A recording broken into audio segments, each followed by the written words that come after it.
How it all started. So the Lord told me to leave my job back in right before the pandemic. I think it was like 2021, something like that. And I was working in a union.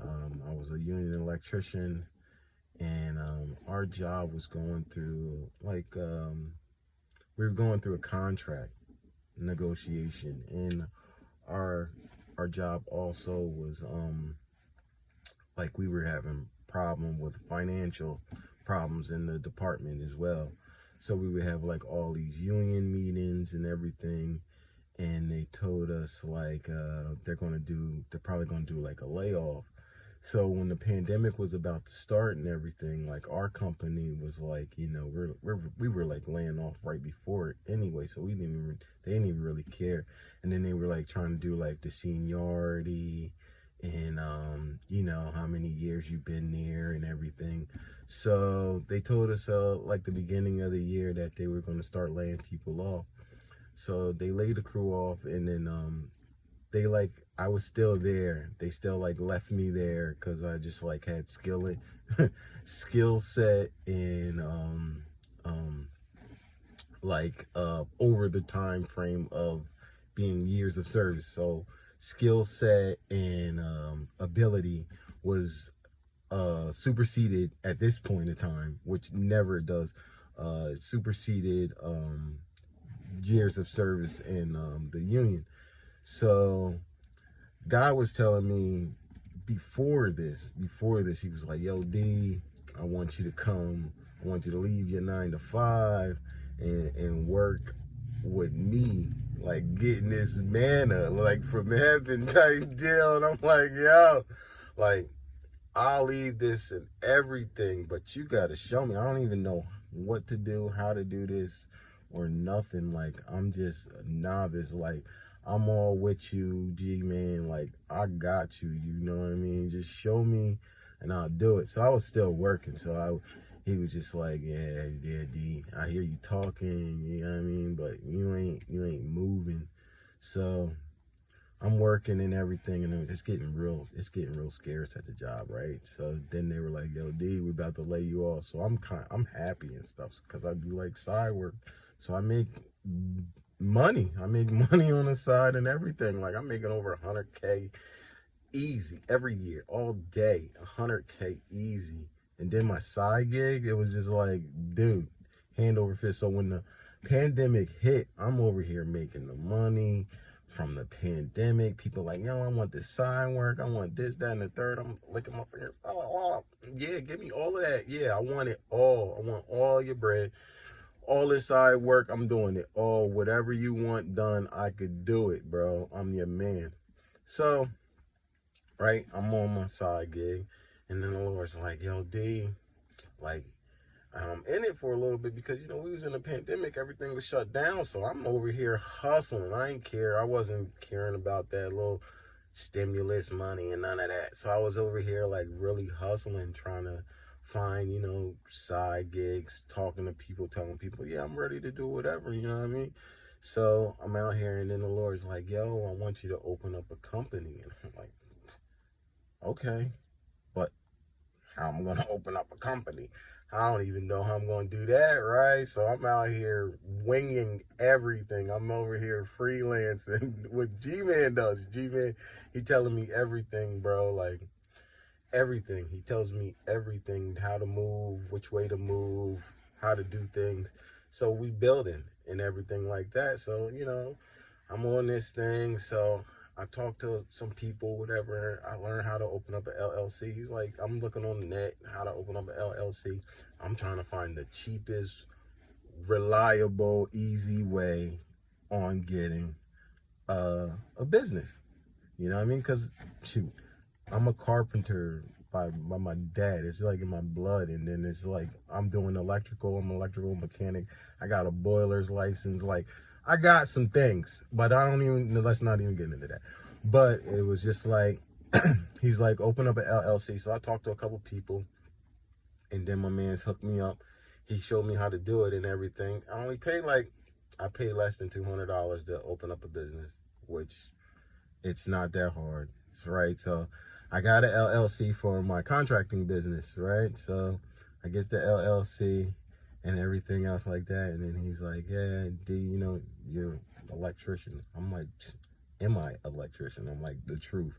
When it comes down, like, I'm a true troubleshooter. Like, I'm not just like an electrician. Like, I don't even call myself like a residential, commercial. I'm an industrial electrical engineer, robotic type of dude. So me working in the house is not a problem. But I'm like, dude, there's stipulations on getting your license in for an electrician. And I'm like, but I got way more skills than the typical electrician. Like, I'm just an industrial guy. I just never went for the residential side for my testing and everything. But I did go to school and everything. I went to schooling and everything for that. I went to tech schools and stuff like that. So I had to, figure that out. And he definitely showed me how to get that as well. And I'll explain that later. But he was just like, yo, D, I want you to open up this business and everything. So I opened up the business. I'm like, yeah, let's just put my thing on there, Church's Electrical and General Contracting, you know what I mean? Because I was opening it up for the broad perspective. I wanted to open it up for future tense. So I was not thinking small about this thing. I was thinking like, all right, we're going to do residential, commercial, and industrial. I do all of that anyway. I'm an industrial guy. Residential and commercial, it's nothing. It's the same thing, right? So if you do industrial on a broad spectrum of things, I know some people might start capping or whatever, but we ain't even going to get into none of that. If you do industrial, if you're on the top flight of the spectrum, and then you coming back down, it's not as hard. You know what I mean? It's just like things you just haven't done yet. So, right, I'm working or whatever, right? So I get these little, people calling me up. Yeah, D, can you do this? Can you do that? Yeah, I'm doing it. So then I get the call back to go back to work, right? I'm like, oh, snap, G-Man, what am I going to do, right? I'm like, it was like I was in the pandemic on the layoff. So I was like, yeah. But it wasn't like nothing was really settling in. Like, yo, D, like you saying like you want to rock with me. That's how G-Man was coming. Like, yeah, nigga, yeah, dog, yeah, I want to rock with you, my guy. Like, this is what I do. I want to ride with you, G. And he's like, yeah, but what you gonna do? You gonna leave that 9 to 5, or are you gonna come? Or are you gonna come and continue your journey? Like, are you gonna come to this purpose? And I'm like, you gotta show me how to get out of this, man. Like, bro, I don't. And so I get the call back. I'm mad. I'm like, oh, what's up? The HR calls me. I'm like, yo, what's up? They're like, yo, D, you know, you can come back. We want you to come back. We know that, you was laid off for a period of time, but we're calling you back and you have to come back. And I'm like, what? What's up with the seniority and all this, that, and the third? Hearing all this union stuff, everybody want to play that seniority stuff until it comes down to the nitty gritty, right? So I'm like, yo, what's up with the seniority and stuff, And they're like, nah, well, you got skill set and you know how to fix these machines and everything else like that. And I'm like, that's cap. But whatever, right? So I'm like, I gotta go back because I'm thinking in my carnal mindset, right? I'm not thinking like spiritual mindset. I'm not even tuned in like I'm supposed to be tuned in at this point, right? So I'm like, all right, man. Dang, if I don't go back, then I'm going to lose this unemployment money. I'm going to lose whatever, all of these extra little goofy benefits that I'm not thinking of because, G-Man just opened up my eyes. So I'm seeing some things, right? So he's like, yeah. So I go back. I'm in there for like another 3-4 weeks, right? So I'm going up to the supervisor, not even the supervisor, I'm going up to my district boss, right? Like we have like supervisor foremen, right? So I'm going to the district manager and everything. I'm like, yo, Rich, I don't want to be here. Like, next time this layoff happens, don't call me, bro. Like, leave me alone. And I'm like, because it was coming up to a climax again, like, and it was like I shouldn't have went back because it messed up my everything with unemployment and all this, right? So I had everything got messed up. So I go back and he was like, all right, D, I was trying to do you a favor. I was like, leave me the favors. I was like, I'm trying to start my own thing. I'm good. Just, help one of these other dudes if they want to come back, but just leave me be.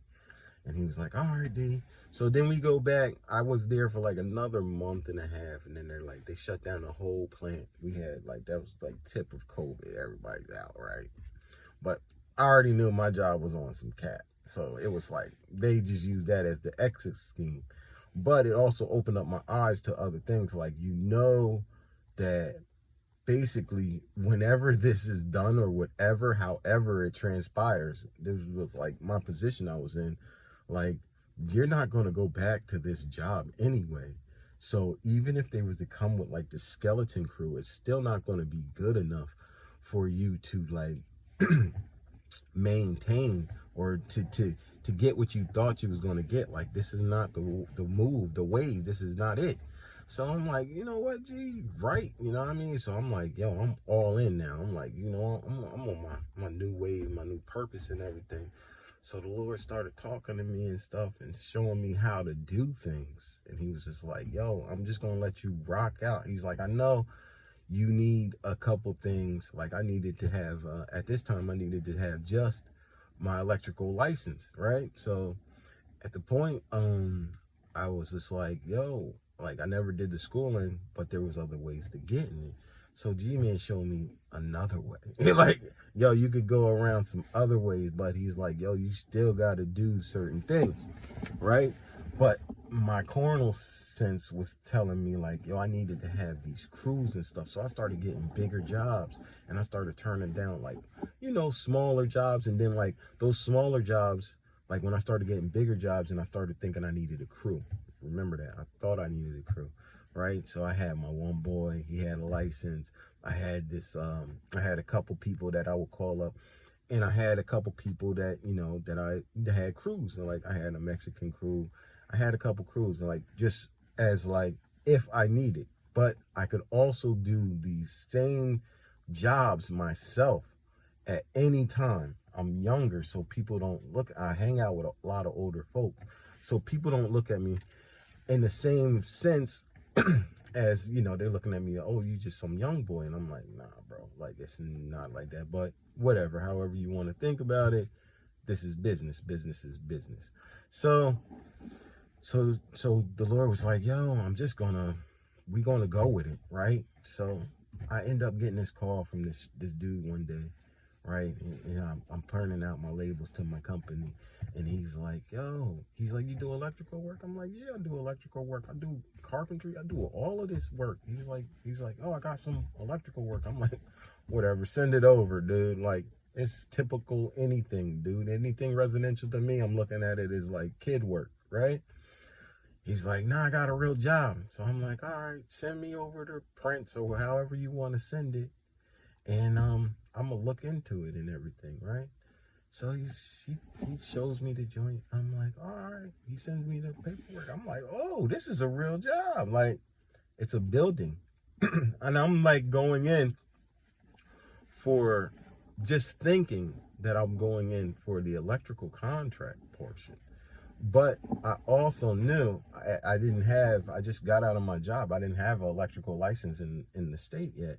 But I was certified. I had bonding insurance and everything. I could do all the work in the house. I was allowed to do all the work in the house, all work on any premises, because I got coverage. I got like $5 million worth of insurance for anything. And my insurance is basically for electrical and industrial, and for, I do controls works and stuff like that as well. So I made it for broad. I had to get some good insurance. So I had my buddy, and he was just like, yo, I got a guy that can pull the permit. That's all I needed was the permit. So I'm like, tell the dude, I'm like, yeah, I can get this job done. So he was like, all right, give me your bid. And then that's when the Lord basically showed me like, yo, dog, like, I move everything. It's not what you do or what you can do. It's what I can do through you. And he showed me a lot of different things that he can just do and move through me, that I don't need no one but him. Like, the strength with him, I'm like, 20 men. I'm like 100 men. But you have to get to that portion, that enlightenment in yourself, to know that you're capable of doing way more than what you think you can do. And you have to be willing to take risks. If you don't risk it, you can't get a reward at the end. But guess what? It's all glory at the end if you risk it. It's like you don't sell out for the devil. If you ain't gonna sell out for the devil, you gotta sell out for God. And if you're gonna sell out for God, you gotta do it the right way, baby. You gotta go all in. But I can't say that everybody's built like that. I know he wants me to tell people, you can't, you gotta leave. All right, we in a time right now that you kind of gotta leave the typical 9 to 5 in the way that you used to work the 9 to 5. And if you do work a 9 to 5 now, you should look at ways, or like building up a way that you can exit away from that way of living, because we're not in that way of living no more. That way of living for the children of Christ, that's wanting to be, leaders and want to be out there, not having to worry about nothing. And you do live for God, and God does pay you your wages, and he gives you your manner. Like, all of that is all because of the faith. You have to believe it first before it will come to fruition. And the stronger the faith, the further you will go. So I'm gonna let that sink in for a little bit. I'm gonna tell more about my journey. Yeah, you gotta leave the 9 to 5 the typical way. Not saying that you gotta just outright leave 9 to 5. I'm not telling people, if they're not at that level yet, you don't, you got to get that word from God to leave. And at the end of the day, he'll tell you like what level you are. Everybody's at different levels in this stage, and I'm just telling you guys kind of like where I'm at. I'm not at the beginner level. I'm not here to talk to beginners. I'm just here to talk to enlighten people so they can know that there are people that just not giving inspirational talks. There are people that's out here really doing it. And then people that's doing the talking, inspirational talks, they're doing real good work. And they're transitioning into doing work out here in these fields. And it's like a field person like myself. Like, I'm not used to no YouTube. I don't care for, showing my face out here like that, because I know how God moves with me. Like, I thought it could have been me telling my story in a church or an assembly or something like that. But I know that me saying it out on the air, it's going to get out to way more people. And we got to get more people telling their stories on how they left. Like, I left my 9 to 5 the typical way. I do have other ways, and then you do have to get other streams of income. And it's really like what God really wants us to be more on. I'll just leave it on this kind of note. Like, he wants us to be more independent in self. That's the new. He wants you to be self-reliant on him, and in yourself, in your inner being, and seeing what kind of glory he can show through you, that he will get it out to the people, and they will see his glory inside of you, to see that he is with you. And on that note, I'm gonna save it for another day to tell the rest. Yes, leave if you're at that point. I left over $100,000 job. It's hard. I will not tell you it's easy, because it's not. It's not for everybody.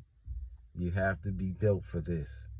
And this is that type of time. We on that type of time. So if you are built, God wants you out here in these trenches doing this, and out here in the field for real, doing the work. God bless. Love y'all.